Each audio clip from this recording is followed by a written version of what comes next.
नमस्कार। बहुत बहुत स्वागत है आपका आपके अपने चैनल दिव्य ज्योति पर।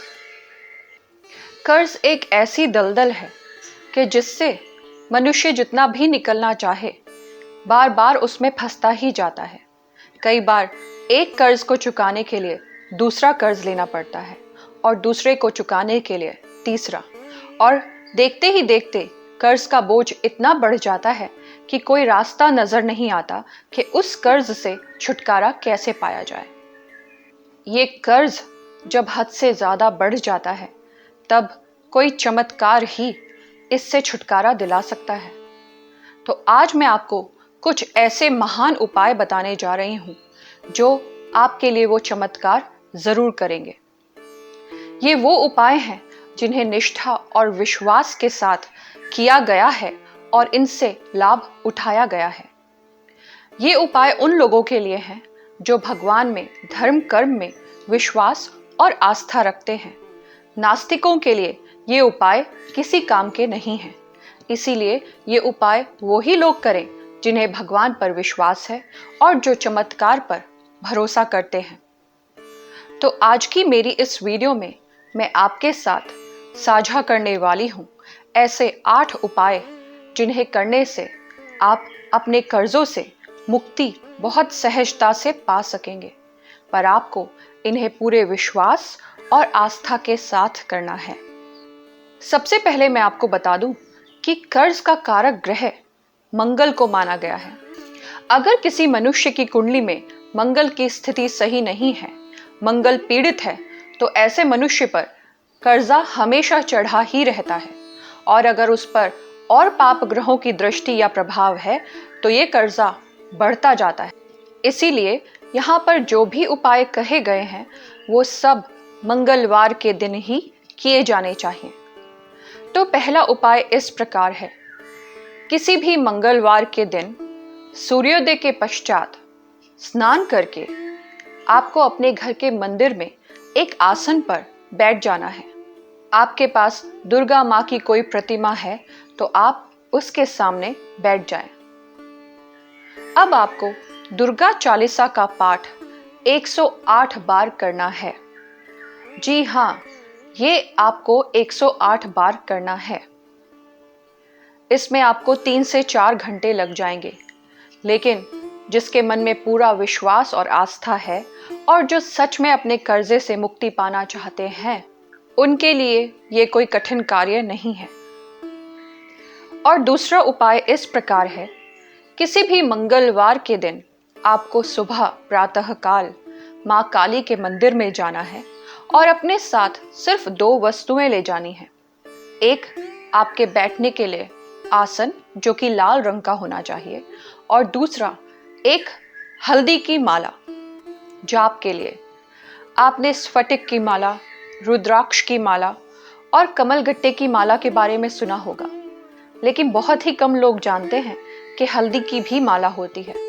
आपको एक नारंगी हल्दी की माला अपने साथ लेकर जानी है। अब आपको मंदिर में आसन पर बैठकर वो हल्दी की माला से ओम ऐं ह्रीं क्लीं चामुंडाय विच्चे इस मंत्र का 24 माला जाप करना है। माला जाप करते वक्त आपको अपनी माला को एक पीले कपड़े से ढककर रखना है। जब आपका जाप पूरा हो जाए तब आपको अपनी समस्या माता काली के सामने रख देनी है और फिर वो माला उनके चरणों में रखकर आप अपने घर वापस लौट आएं।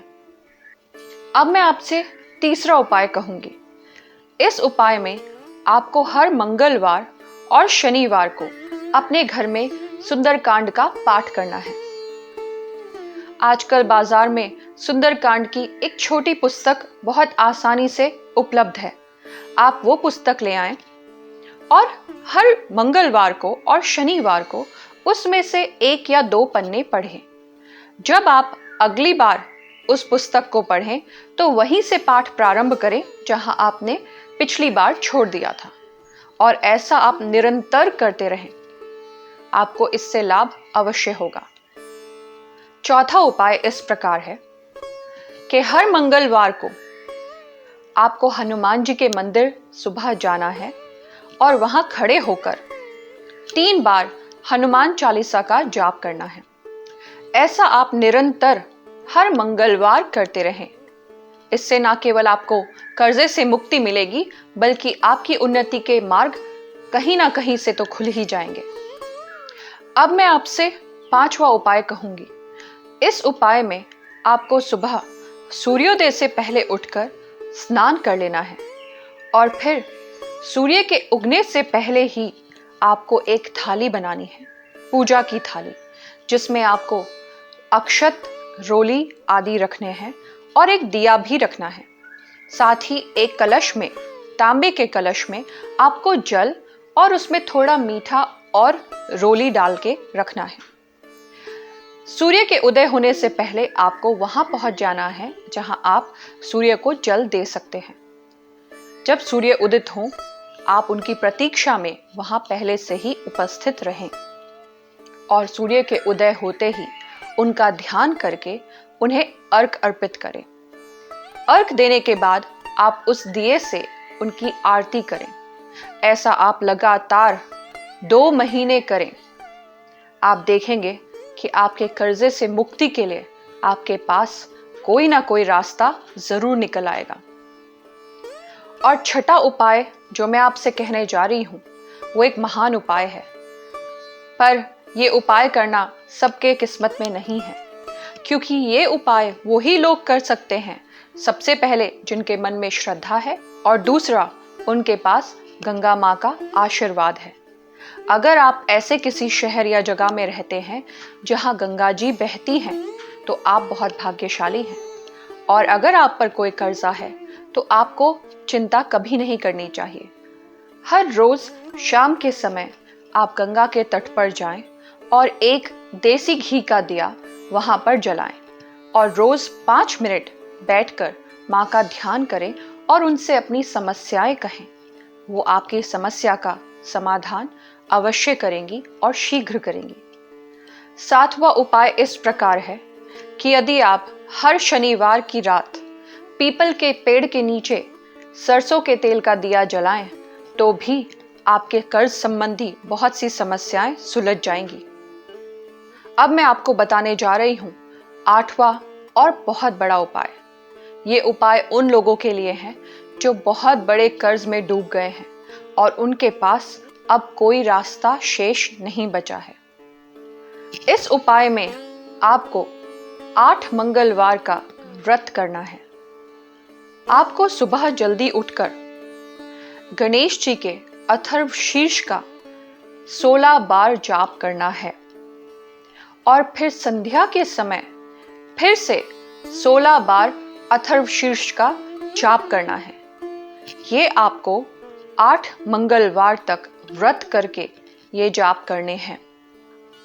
आप निश्चित मानिए, अगर आपने प्रेम, सद्भावना और विश्वास के साथ ये पूजा की तो आपके बड़े से बड़े कर्जों से आपको मुक्ति मिल जाएगी। यहाँ पर मैंने आपको जो भी उपाय बताए हैं वो सब एक चमत्कारी उपाय हैं। ये वो उपाय हैं जो लोगों ने किए हैं और उनसे लाभ उठाया है। तो पूरे विश्वास और श्रद्धा के साथ आप इन उपायों को करें और इनसे लाभ उठाएं। पर जाने से पहले मैं आपको एक खास टिप देना चाहूंगी। हमारे घर में कर्ज, दरिद्रता, परेशानियां, वास्तु दोष, इन सब के होने का एक सबसे बड़ा और आम कारण है जिसे हम सब नजरअंदाज करते हैं। वो है हमारे घर का जो रद्दी सामान है, जिसे हम रद्दी में बेचते हैं और फिर उससे पैसे भी कमाते हैं।